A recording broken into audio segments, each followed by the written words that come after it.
दर्शकवृन्द नमस्कार। कार्यक्रम सन्दर्भको आजको श्रृङ्खलामा यहाँहरूलाई हार्दिक स्वागत छ। सन्दर्भको आजको श्रृङ्खलामा मुलुक यति बेला सङ्घीयतामा अभ्यस्तरत छ। सङ्घ प्रदेश र स्थानीय तहमा यतिखेर मुलुकको संरचना तय गरिएको छ। करिब 2.5-3 वर्ष यता जनप्रतिनिधिहरूले स्थानीय तहदेखि सङ्घसम्म मुलुक विकास निर्माणका निम्ति अग्रपङ्क्तिमा रहेर कार्य गरिरहेका छन्। कतिपय स्थानमा विकास र समृद्धि आएको छ, कतिपय स्थानमा गाउँ गाउँमा सिंहदरबार पुगेको छ भने कतिपय स्थानमा स्थानीय तहले प्रदेश सरकारले काम कारबाही नगर्दाखेरि जनता अझै निराशमा बस्नुपर्ने बाध्यता र परिस्थिति भएका समाचारहरू हामी सुनिरहेका हुन्छौँ। आज हामी यिनै विषयमा, यिनै सवालमा र यिनै सिरफेरमा रहेर कुराकानी गर्नेछौँ। प्रदेशको संरचना तयार भइसकेपछि प्रदेश सरकारले के कसरी काम गरिरहेको छ, स्थानीय तह र सङ्घसँगको समन्वयात्मक भूमिका कसरी अगाडि बढिरहेको छ, यिनै सिरफेरमा आज हामी कुरा गर्छौँ। र विशेष गरी झापाको कचनकवल गाउँपालिका जुन नेपालकै होचो स्थानको रूपमा परिचित छ, झापाको कर्णाली भनेर समेत कचनकवल गाउँपालिकालाई लिने गरिन्छ। त्यसै क्षेत्रबाट झापा क्षेत्र नम्बर 3-1बाट प्रतिनिधित्व गर्ने प्रदेशसभा सदस्य बसन्त बानिया समग्र त्यहाँको वस्तुस्थितिको बारेमा जानकारी दिनका निम्ति आज मैले स्टुडियोमा निम्ति आएको छु। बानियाजी, यहाँलाई स्वागत छ। धन्यवाद छ यहाँलाई। आराम हुनुहुन्छ? ठिक छु। कचनकवल गाउँपालिका यो तपाईँहरूले झापाको कर्णाली भनेर चिनिन्छ हो, त्यो स्थान। तपाईँ त्यहाँको स्थायी बासिन्दा पनि हो। एकदमै। त्यहाँबाट जनप्रतिनिधि हुनुभयो होइन? कचनकवल गाउँपालिका अहिले पनि झापाको कर्णालीकै आधारमा परिचित छ वा यसकै नामाकरणमा परिचित छ, या तपाईँहरू आइसकेपछि केही प्रगति प्रोग्रेस के छ? यतैबाट सुरु गरौँ न। पहिलो कुरा त यहाँलाई धन्यवाद, किनभने यो अत्यन्तै लोकप्रिय सञ्चार माध्यम जनता टिभी जो देश विदेशमा सबैले हेर्नुहुन्छ, मलाई आमन्त्रण गर्नुभयो, धन्यवाद दिन चाहन्छु। र म प्रतिनिधित्व भएको क्षेत्रको बारेमा यहाँलाई जुन जानकारी रहेछ यहाँले भन्नुभयो, त्यसका लागि पनि धन्यवाद दिन चाहन्छु। र हामी त्यही भन्दै आयौँ, कचनकवललाई, त्यो क्षेत्रलाई झापाको कर्णाली भन्दै आयौँ। हामीले जनताको बिचमा मत माग्दै जाँदासम्म त्यो क्षेत्रको परिभाषा त्यसरी नै हामीले गऱ्यौँ। तर अहिले परिभाषा फेरिएको छ। अब त्यो अवस्थाबाट बिस्तारै सुगमताको दिशातर्फ त्यसले एउटा फड्को मारेको छ। अब हामी यो कार्यकालभित्रै यो परिभाषालाई फेर्नेछौँ र फेरिराखेका छौँ। अब झापाको कर्णाली भनिराख्नु पर्दैन। त्यहाँका जनताले विद्युत पाएका छन्, सडक पाएका छन्, अन्य पूर्वाधार पाएका छन्, स्वास्थ्य चौकी घर नजिक छ, पाएका छन्। अहिले हामीले सडक हेर्नका निमित्त हामीले निर्वाचनका ताका जनतालाई भन्यौँ कि यहाँका जनताले कालोपत्रे सडक हेर्नका निमित्त सदरमुकाम जानुपर्ने झापाको अवस्था विद्यमान थियो। त्यस कारणले सदरमुकाममा गएर मात्रै सडक हेर्न सकिन्छ हामीले भनेका थियौँ। अहिले सडक जनताको घर अगाडि पुगिराखेको छ। पूर्वाधारका कामहरू भइराखेका छन्। थुप्रै सडकहरू, महत्त्वका सडकहरू, एउटा पालिकाबाट अर्को पालिका जोड्ने अथवा एउटा वार्डबाट अर्को वार्डमा जोड्ने सडक समेत कतिपय कालोपत्रे भएका छन्, कतिपय स्तरोन्नति भएका छन् र सहज ढङ्गबाट जनताले आवत जावत गर्न सक्ने स्थिति बनेको छ। विद्युतको हिसाबले प्रायःजसो सबै टोलसम्म विद्युत पुगेको छ। यदाकदा केही ठाउँहरूमा पुग्न बाँकी छ, तर पनि ठ्याक्कै भन्नुपर्दा चाहिँ करिब 90% बढी क्षेत्रमा, ठाउँमा, गाउँमा विद्युत पुगिसकेको अवस्था छ। सिँचाइको पनि व्यवस्था हुँदै गरेको छ। त्यस मानेमा अहिले स्वास्थ्य लगायतका सबै पूर्वाधारहरू एकदमै निर्माणाधीन अवस्थामा छन् या कतिपय ठाउँमा चाहिँ सम्पन्न भइसकेका छन्, निर्माणाधीन अवस्थामा छन् र सबै वडाहरूमा स्वास्थ्य चौकी बनिसकेका छन्। अर्को निर्वाचनका ताका चाहिँ झापाको कचनकवल गाउँपालिकालाई कर्णालीको नामाकरण गर्नुपर्ने अवस्था हुँदैन। त्यो अवस्था पनि छैन। ग्यारेन्टीका साथ हामी भन्छौँ, त्यो आधार हामीले बनाएका छौँ र अब त कचनकवललाई हेर्न जानुपर्छ। त्यहाँको विकासलाई, त्यहाँको चाहिँ पछाडि परेको क्षेत्रलाई कसरी सन्तुलित र एकीकृत विकास गर्न सकिन्छ भन्ने एउटा नमुना उदाहरण बनाउने गरेको हाम्रो अभियान छ। त्यो अभियानमा हामी सफलता हासिल गरिराखेका छौँ। पर्यटनको क्षेत्रमा कचनकवललाई हेर्ने दृष्टिकोण कस्तो छ? त्यहाँको पर्यटन प्रवर्धनका निम्ति यहाँहरूको के सम्भाव्यताको हिसाबले कचनकवल अथवा मेरो निर्वाचन क्षेत्र त्यो क्षेत्रको मात्रै होइन, नेपालकै एउटा सम्पत्तिको रूपमा विकास गर्नुपर्ने, नेपाललाई देश दुनियाँमा चिनाउने सबैभन्दा सम्भाव- अग्लो 4848 सगरमाथा सगरमाथादेखि लिएर कचन कचनकवल पनि भएको हुनाले सम्भाव्यताको हिसाबले चाहिँ अत्यन्तै धेरै प्रचुर सम्भावना भएको क्षेत्र हो। किनभने नेपालकै होचो स्थल कचनकवल नै त्यहाँ पर्छ, जुन नेपालीका लागि मात्रै होइन, विदेशमा रहने अन्य नागरिकले नेपालीले समेत पनि एउटा सोच्ने अथवा घुम्न आउने, हेर्न आउने, त्यसलाई अवलोकन गर्ने स्थलको रूपमा रहेको छ।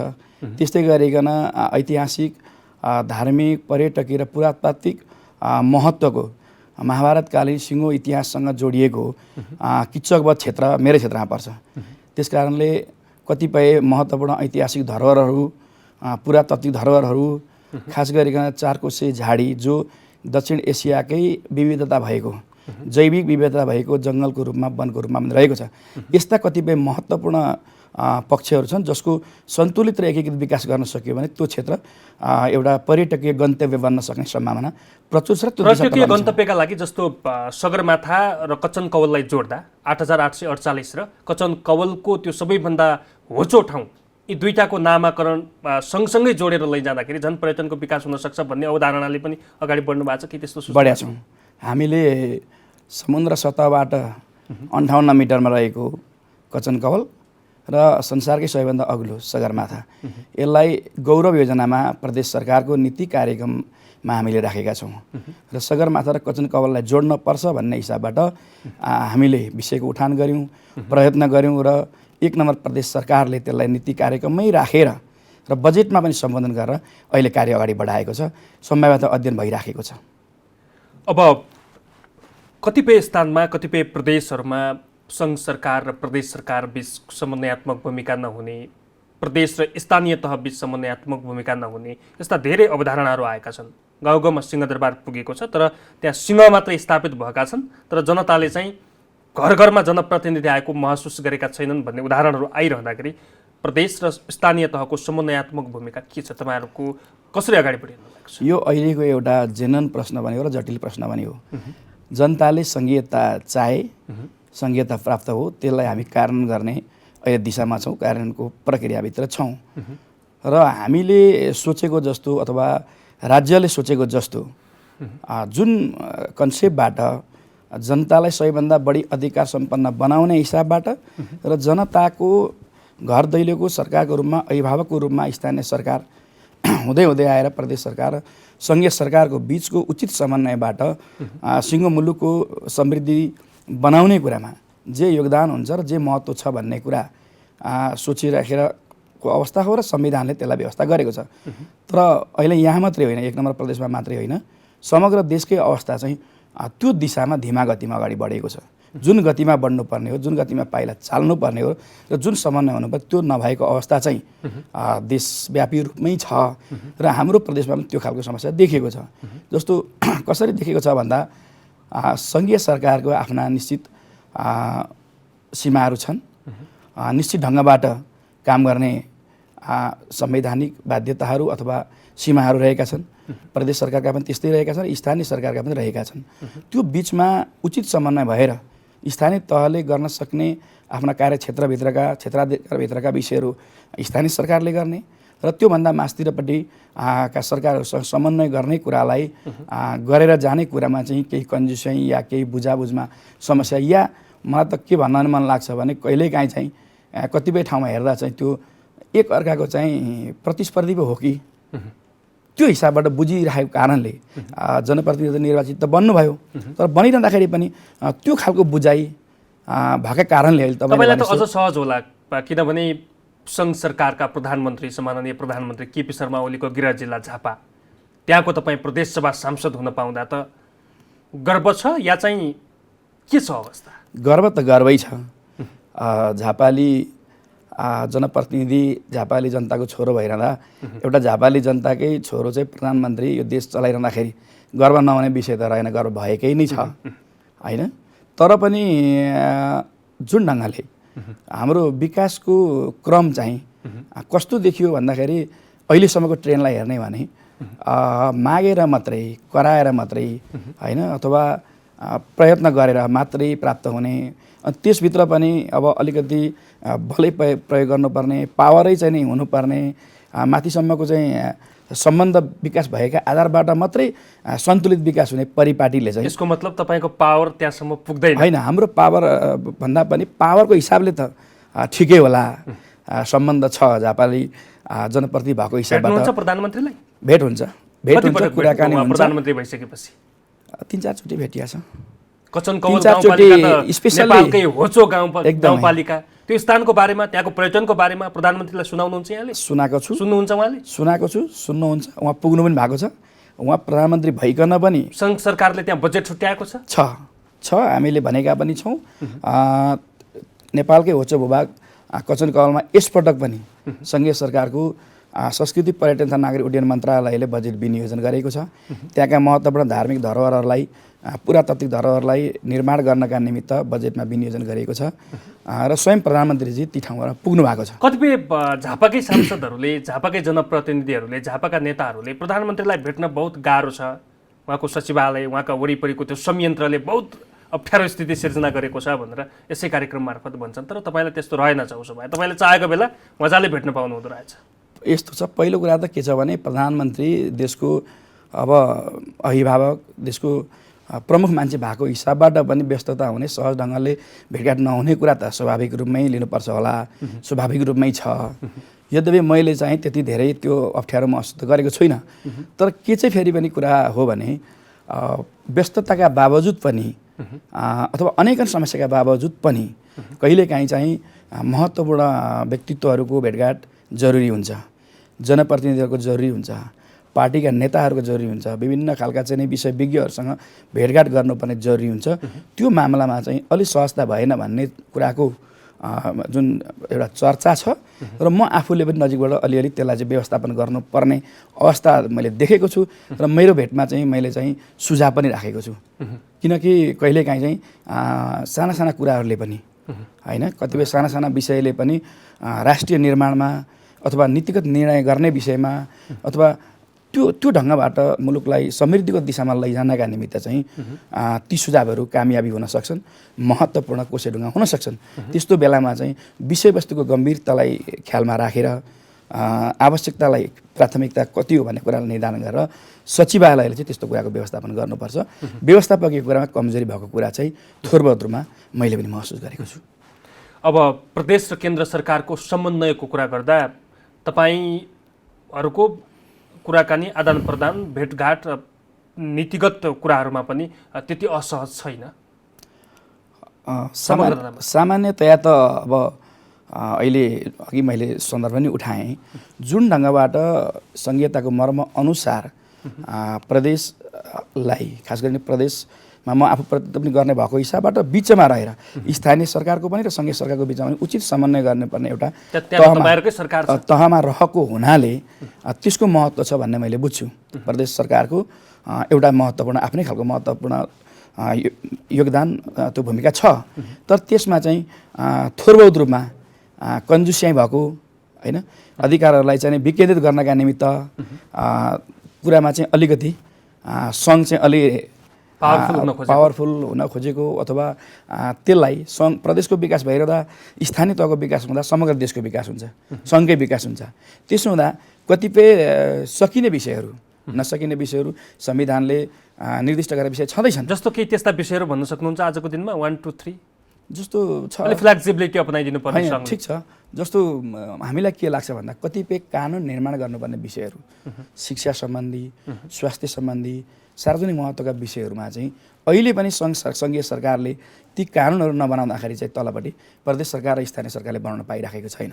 शिक्षा ऐनका विषयहरू भए, अन्य ऐनसँग जोडेका प्रदेशले यसलाई सर्वाधिकार रूपमा खोजेको हो आफ्नै अधिकारमा? होइन, गाइडलाइन या त एउटा आफ्नो चाहिँ जुन दायराभित्र रहने कुरा सङ्घले निर्धारण गरेपछि त्यसमा टेकेर आवश्यक पर्ने कानुनहरू प्रदेश सरकार निर्माण गर्छ र आवश्यक पर्ने कानुन त्यसमा टेकेर फेरि स्थानीय सरकारले गर्छ। यसको मतलब कार्यकारी भूमिकामा सङ्घ सरकार रहे पनि तपाईँहरूलाई आपत्ति रहँदैन त्यसमा? होइन, कतिपय महत्त्वपूर्ण विषय जो प्रत्यायोजन गर्नुपर्ने विषय छन् ती पनि गर्नुपर्छ। त्यसमा अब धेरै जो लोभ गरेर अथवा त्यसलाई फारू गर्नुपर्ने केही पनि छैन होइन। त्यो फारू भएको अवस्था त्यो महसुस हामीले गरेका छौँ एकातिर भने। अर्कोतिर चाहिँ प्रदेशले बनाउने नै चाहिँ कानुनका हकमा पनि कतिपय सन्दर्भमा के छ भन्दाखेरि माथिको गाइडलाइन नहुँदा चाहिँ, किनभने अहिले हामी त नयाँ प्र्याक्टिसमा पनि छौँ, त्यस कारणले त्यो माथिको गाइडलाइन नहुँदाखेरि चाहिँ तल पनि अप्ठ्यारो परेको अवस्था चाहिँ छ। त्यस कारण त्यस्ता कुराहरूलाई छिटोभन्दा छिटो फुकाएर कानुन निर्माण गरेर, किनभने 3 वर्षको अवधि भइसक्यो।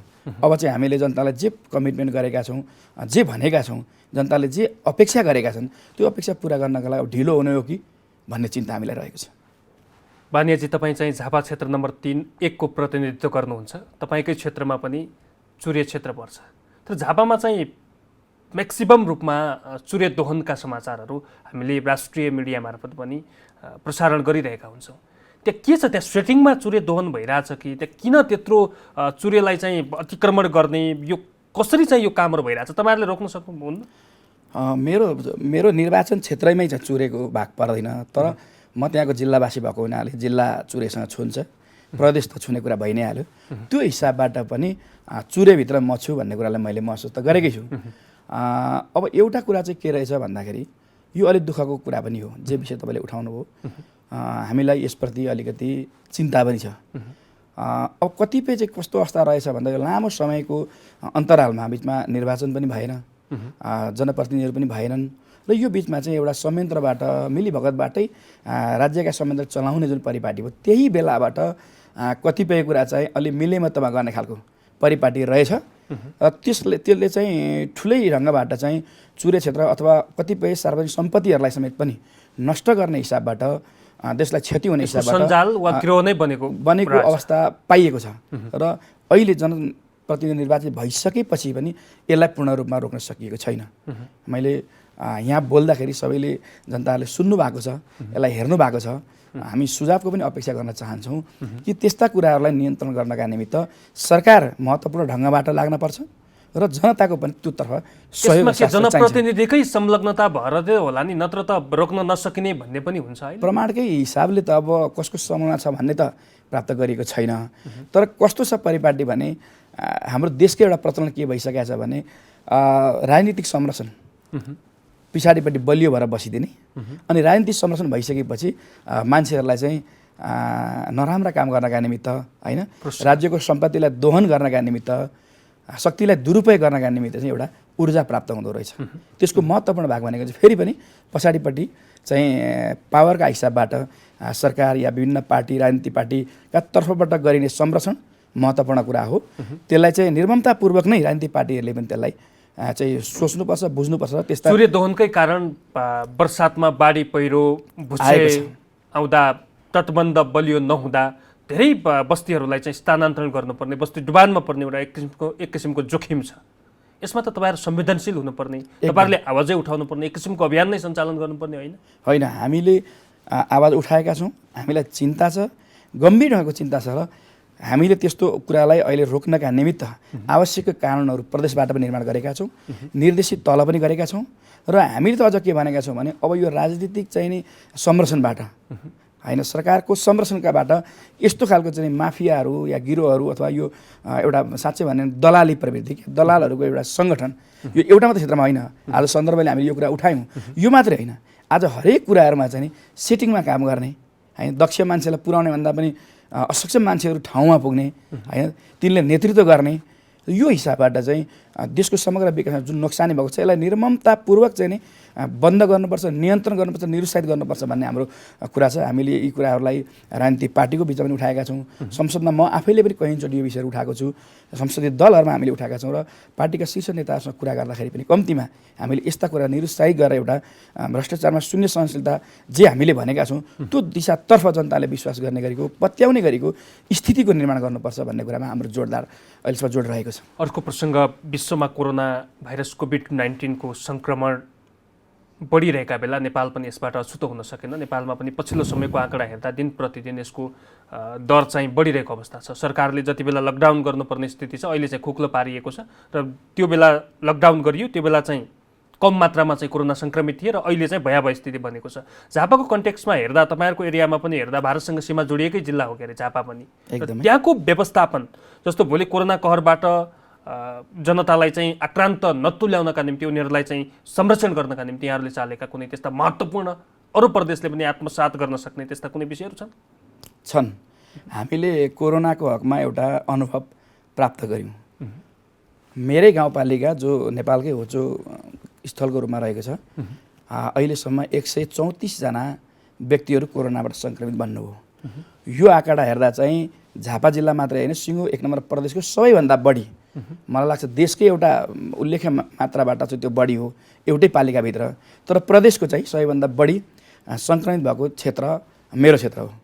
र त्यो क्षेत्र चाहिँ खास गरिकन भारतको 2टा राज्यसँग, बङ्गालसँग र बिहारसँग, 2टा क्षेत्रसँग खुला सिमाना जोडेको क्षेत्र भएको हिसाबले पनि यो कोरोनाको जुन महामारी प्रवेश गर्ने कुरा, यसलाई चाहिँ रोकथाम नियन्त्रण गर्ने कुरामा चाहिँ निकै धेरै ठुलो जोखिम हामीले मोल्न पर्यो।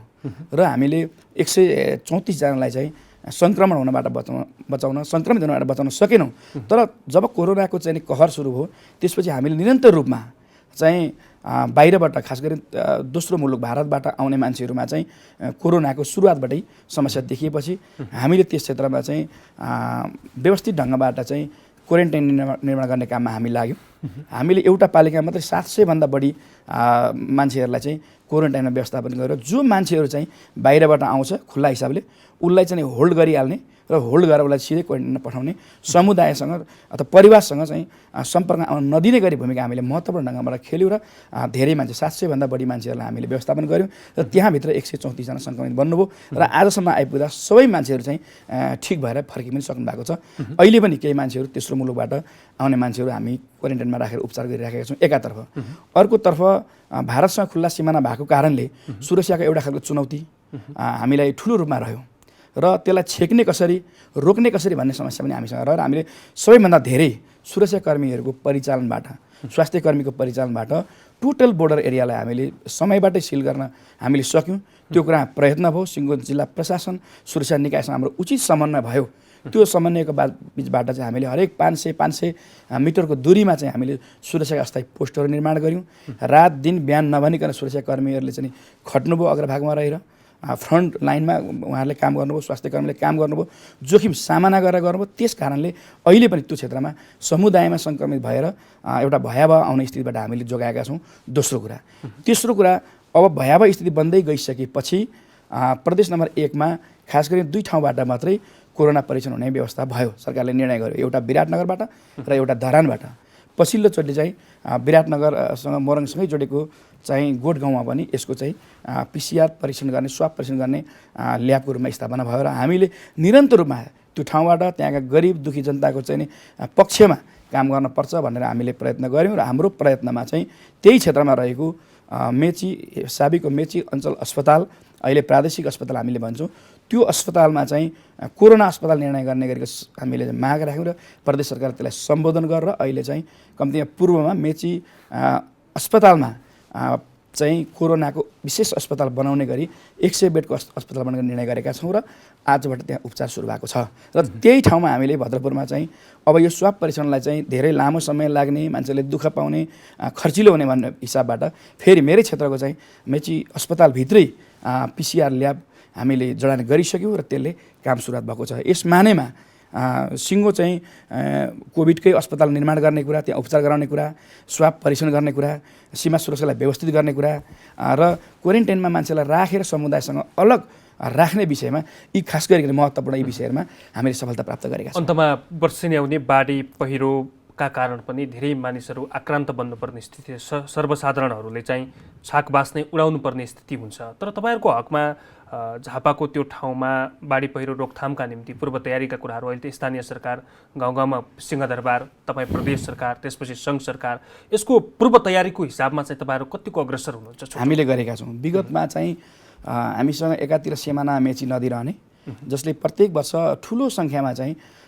जनताहरूलाई बाढीबाट चाहिँ नोक्सानी गर्ने परिस्थिति निर्माण भएको थियो र त्यसलाई हामीले सङ्घ सरकारको पनि सहयोगमा र प्रदेशको पनि सहयोगमा त्यसलाई व्यवस्थित तटबन्धन गर्ने, बस्तीहरूलाई व्यवस्थित बनाउने, खास गरी अझै धेरै एकदम वर्गीय मान्छेहरू जो आवासै नभएका मान्छेहरूको चाहिँ आवास निर्माण गरिदिने सम्मका कार्यक्रमहरू हामीले अगाडि सारेका छौँ र अहिले यस वर्षबाट जुन तुलनात्मक ढङ्गबाट जुन क्षति त्यहाँका जनताले भोग्नु परेको थियो, त्यहाँको चाहिँ नि सार्वजनिक हिसाबबाट जुन नोक्सानी भएको थियो, त्यो नोक्सानी नियन्त्रण गर्ने दिशामा चाहिँ हामीले बिस्तारै, हामीले पूर्णता गरेका छैनौँ, तर तिनैवटा तहबाट हामीले उचित समन्वय गरेर त्यसलाई रोकथाम गर्ने कुरामा एउटा सफलता हामीले हासिल गरेका छौँ। हस्, महत्त्वपूर्ण समयका लागि म यहाँलाई धेरै धेरै धन्यवाद दिन चाहन्छु। यहाँलाई पनि धेरै धेरै धन्यवाद छ। दर्शकवृन्द, कार्यक्रम सन्दर्भको आजको श्रृङ्खलामा विशेष गरी स्थानीय तह प्रदेश सरकार र सङ्घ सरकारको समन्वयात्मक भूमिका र प्रदेश सरकारले घर घरमा सिंहदरबार गइसके पश्चात जनताहरूले कस्तो अनुभूति गर्न पाए भन्ने समग्रताको विषय र झापाको होचो स्थान कचन कवल गाउँपालिका पर्यटकीय क्षेत्रले पनि महत्त्वपूर्ण स्थान हो र त्यहाँको विकास र समृद्धिका निम्ति हिजोका दिनमा झापाको कर्णाली भनेर परिचित कचन कवल गाउँपालिकाको उन्नतिका निम्ति जनप्रतिनिधिहरूले कसरी काम गरिरहेका छन् भन्ने यावत सवाललाई समेटेर बहस गऱ्यौँ। आजका लागि सन्दर्भको समय सकिएको छ। खेम्बम बिदा हुन्छु। नमस्कार।